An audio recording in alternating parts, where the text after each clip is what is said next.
Kamusta kayo mga EIM Grade 9 students? Ako nga pala si Sir Lavin, ang inyong EIM teacher.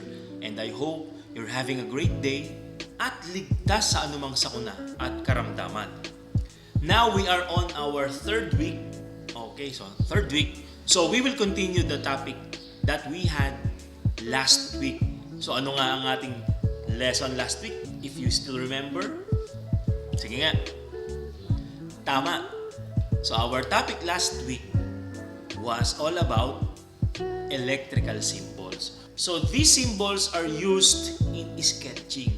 So sa pagdodrawing ng mga plano, ng mga schematic diagrams na yan. So I hope you are familiar with the electrical symbols given last week.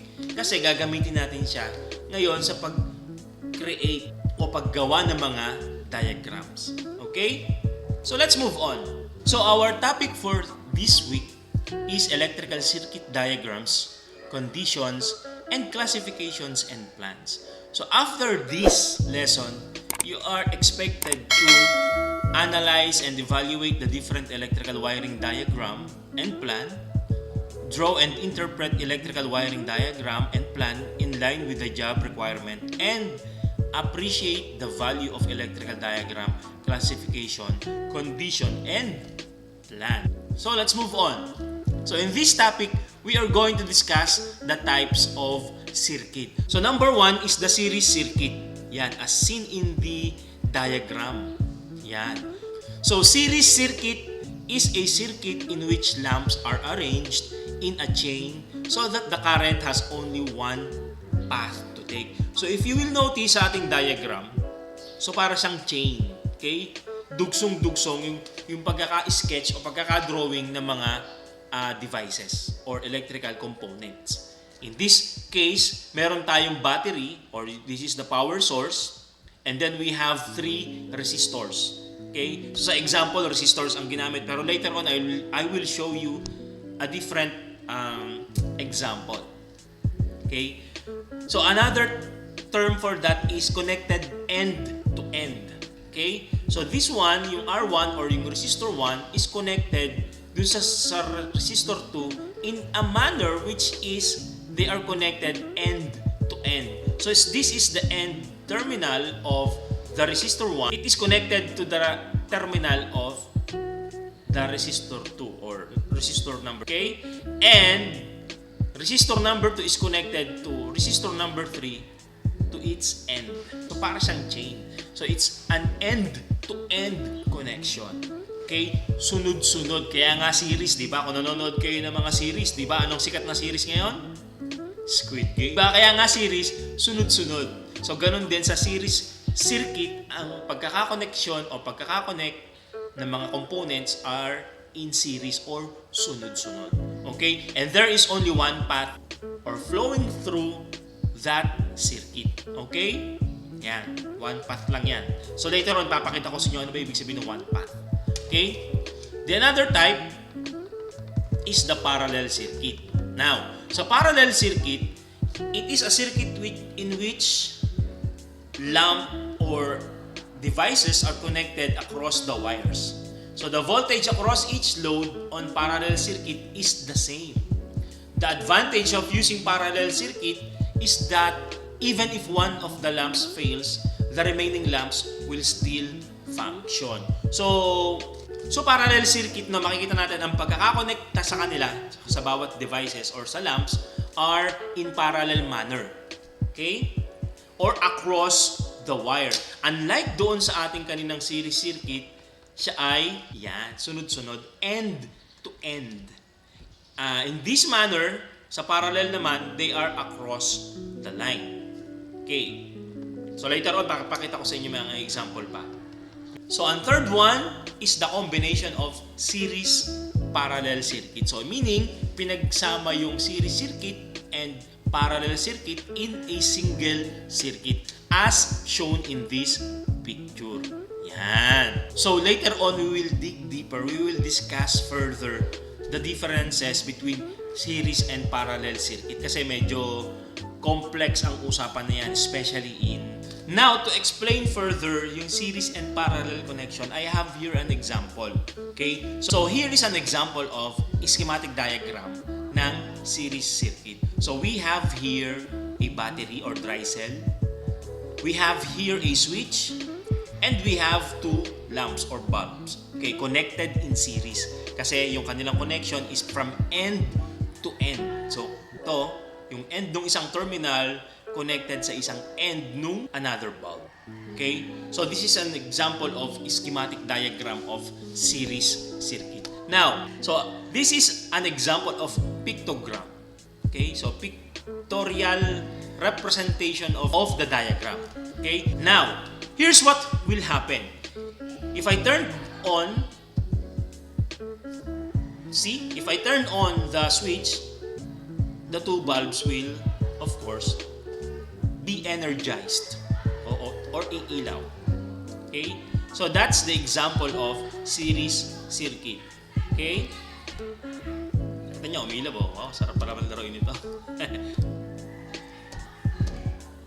Now, sa series circuit, if ever mabusted or mapundi or mawala yung isang bulb or any component, any electrical device in a series circuit, kapag nasira ang isa o nawala ang isa, what do you think will happen to the circuit? Sige nga. Yan. So, let's try. What will happen if I turn this on? Oh. So, nothing happens. So, because there is no bulb here. Okay? So, kapag nasira, nabusted, napundi, or natanggal ang isang component or isang connected device sa series circuit, the whole circuit will not function. Okay? So, ang tawag natin sa kanya ngayon ay open circuit. So, later on, papakita ko kung anong ibig sabihin ng open circuit. Pero at least may idea na kayo. Now, meron ako dito example ng parallel. So, ang parallel circuit, ang components or our electrical devices are connected in parallel. So, if you will notice, so across the line ang kanyang connection. So, unlike dun sa series circuit, siya ay parang chain. Sunod-sunod. This one is in parallel manner, kaya nga tinawag na parallel. Okay? Across the line. Okay? So, the same, we have power source, which is the battery. We have a switch or control.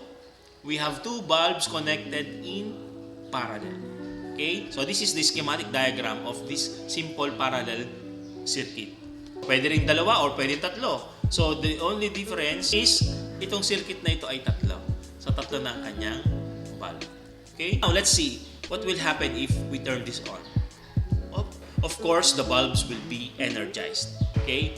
So, unlike sa series circuit, ang series circuit kasi meron lang one path. Ang parallel circuit, kung ilan yung connected devices, yun ang kanyang number of path. So, in this case, we have 3 electrical path. So, one path, 2 path, second path, to, and the third path. Okay? So, what if mabusted, mapundi, or masira yung isang bulb? Let's say bulb number 1. So, what will happen if we switch this on? Yan. So, iilaw pa rin yung dalawa because these two paths are independent, okay, to each other. So, whatever happened to other devices or connected lamps, walang pakialam yung ibang connected devices doon. Unlike sa series circuit, may mapunding isa, so hindi nagagana lahat. Okay? Kasi meron na siyang isang path or single path. Okay? So may hint na tayo sa ating bahay, ang ginagamit sa house wiring is, of course, ay parallel circuit. Okay? Now let's move on with the condition of circuit. Okay? So we have first the short circuit. So short circuit, when uninsulated conductors from line 1 and line 2 of a circuit met each other without passing any load, or when the resistance of the load becomes unnecessarily low. To elaborate further itong short circuit, let's watch this video. Short circuits are created when the hot and neutral wires touch and the circuit is completed before the load. In this case, the current no longer flows through the entire circuit, and with no resistance, the current rises.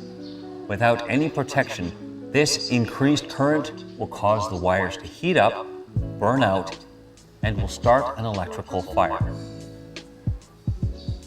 In a protected circuit, the extra current will trip the circuit breaker or will blow the fuse. So yan, nakita nyo yung short circuit, it might start electrical fire.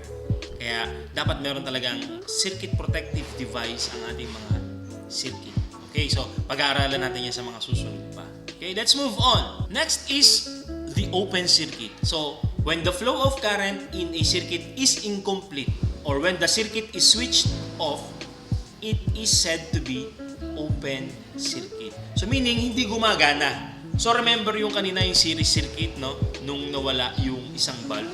So, hindi siya gumana kahit naka-switch on. So, that is what we call an open circuit. Okay? Or simply ang isang circuit is not turned on or no electric current is flowing, it is said to be open circuit. Basta walang current flow, open circuit. Maaring switch off, walang kuryente, or may problema yung circuit kaya hindi gumagana. That is what we call open circuit. Okay? Just like in this example. So the bulb is not energized, so there is no electric current flowing in this circuit. So the keyword is no electrical current or no electric current is flowing in the circuit. That means it's an open circuit. Unlike sa closed circuit, yan, when there is a complete flow of current in the circuit or when the circuit is switched on. So kung gumagana ang circuit, kagaya in this example, so the bulb is energized, ibig sabihin, gumagana siya, and it is said to be a closed circuit. Yan. And the next one is the grounded circuit. Yan. When one uninsulated conductor in circuit touches the metal part of the appliance, it causes voltage drain and may cause electrocution when touched by an uninsulated individual. Kaya minsan nakakaranas tayo, minsan may hinawakan ka para ka nag-ground. Diba, no? Psst. Yan. So, ganon. Grounded circuit ang tawag doon. And then we have the overload circuit. When the total current flowing in the circuit is more than the current capacity or ampacity of the conductor or the branch circuit, it may also lead into electrical fire. Kaya, hindi dapat din tayo nag-overload. So, house wiring. So, house wiring refers to the installation of electrical wiring circuits in a residential house. Circuit installation must conform to the existing laws and regulation of the National Electrical Code or the Philippine Electrical Code or PEC, as well as the city or local ordinance enforced and applied in specific locations for safety circuit with worthiness purposes. So basically, house wiring ginagamit sa pag-i-install ng mga electrical network or system sa ating mga bahay. Now, important for us to know, so house wiring circuit can be illustrated using these three types of diagrams. Okay, we have the pictorial diagram, which is a sketch of electrical circuit that shows the external appearance of each component. It is much like photograph of the circuit and uses simple image or, so in this example, makikita natin meron tayong circuit breaker or panel board, and then we have 3 lamps, and then we have the conduit used, and we have the switch here. Yan. Next, we have the schematic diagram. Yan, napag-aralan natin kanina, no? Schematic diagram. It uses standard electrical symbols. So, kagaya nung ginawang schematic diagram lang yung pictorial diagram. So, meron tayong circuit breaker, okay? And we have the 3 bulbs, and this is the control, which is the switches. Okay? And then we have the one-line diagram. Use only single line to represent connections of outlets and receptacles. In this case, same lang siya nung pictorial and schematic diagram, but it uses single line diagram. Let's move on to electrical plan. So electrical plan is a graphical representation of electrical wiring connections to install in a house or building. It indicates the position of electrical fixtures such as convenience outlets, switches, lightings, doorbells, and others to be installed. So this is an example of electrical plan. Okay? So we will dig deeper in this electrical plan kasi masyadong mahabang lesson. So meron siyang bukod na lesson at mga parts ng electrical plant sa mga susunod pa nating mga pag-aaral. Okay? So dito pinakita natin yung number of electrical fixtures found in the electrical plant. So quantity of electrical fixtures. So now for your activity, ito na. So direction, write a brief explanation about the illustration below. Write your answer in the space provided. So first one is the short circuit. The next one is open circuit. And then the overloaded or overload circuit. And the last one is the series circuit. So guys, remember, understanding on how to read, interpret, and analyze electrical plant, diagram, and condition of a circuit are very essential to us as an electrical student, as an EIM student or technician. It will be our guide in our works to avoid unnecessary mistake. Tandaan nyo, ang pagkakamali sa EIM maaring, like for example, electrical fire, tumakuryente. So, iniiwasan natin yun. Kaya, importante ang mga bagay na ito. Now, let's move on to checking your understanding. So, meron kayong gagawin. Ano yun? So, I want you to draw in a long bond paper the schematic and one-line diagram of the following. So, dalawang gagawin nyo ha. Schematic diagram and one-line diagram of the following.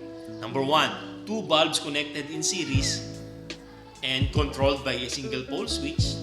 Number 2, 3 bulbs are controlled individually, or 3 bulbs are individually controlled by a single pole switch.